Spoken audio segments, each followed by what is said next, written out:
important words that they have to learn.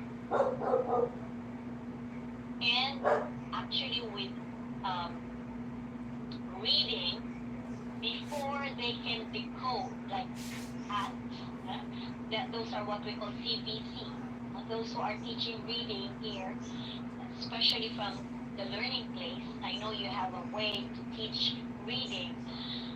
The CBCs, okay? For me, I always start teaching vocabulary to my students, starting from personal information, body part. If they have acquired this vocabulary from the themes or the topics that I presented a while ago, you know, when you teach CBCs to them, they learn faster. Especially preschool students or students with learning disabilities. When they have those vocabulary and they understand what those words are, the CBC will follow.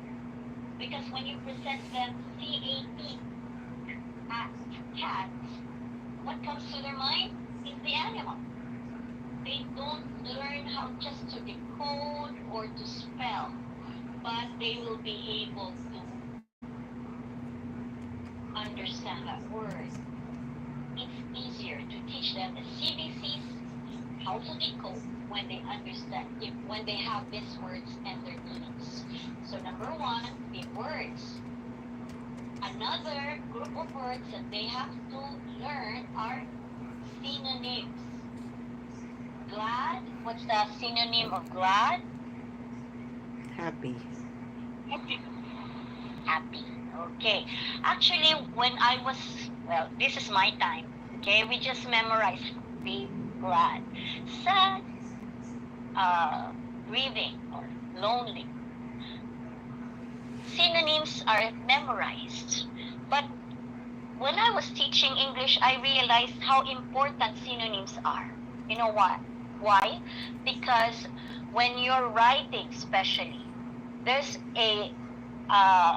there's what we call an unwritten law in writing. You don't use the same word in a paragraph, the same word over and over.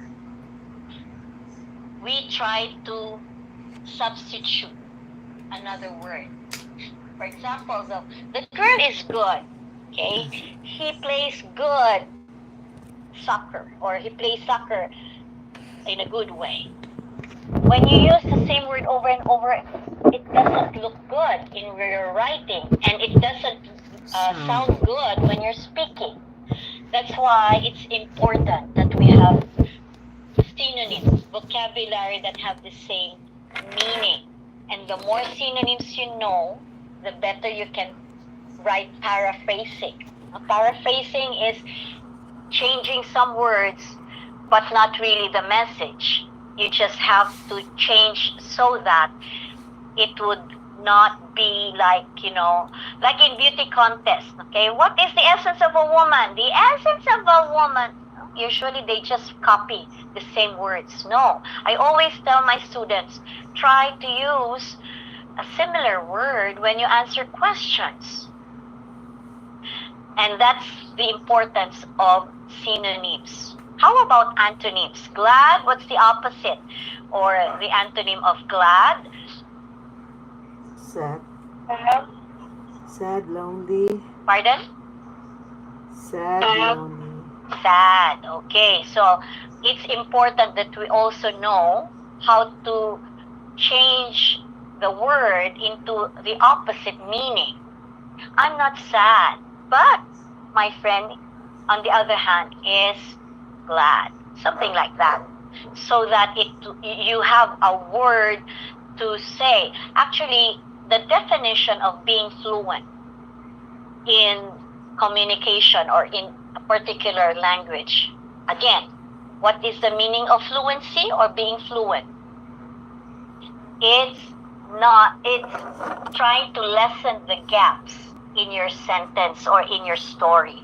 Because some people who are not fluent. They don't have enough vocabulary. That they have gaps. For example, I